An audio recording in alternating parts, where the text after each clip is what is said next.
శేషప్పయను కవి చెప్పిన పద్యముల్ చెవులకానందమై చెలగుచుండున్. ఏ మనుజుండైన నిలమిని శతకము భక్తితో విన్న సత్ఫలము గలుగు.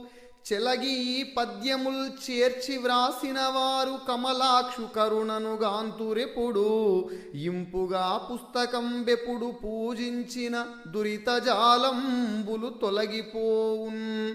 ఇద్ది పుణ్యాకరంబని ఎప్పుడు జనులు కష్టమనక పఠించినన్. కలుగు ముక్తి భూషణ వికాస శ్రీ ధర్మపుర నివాస.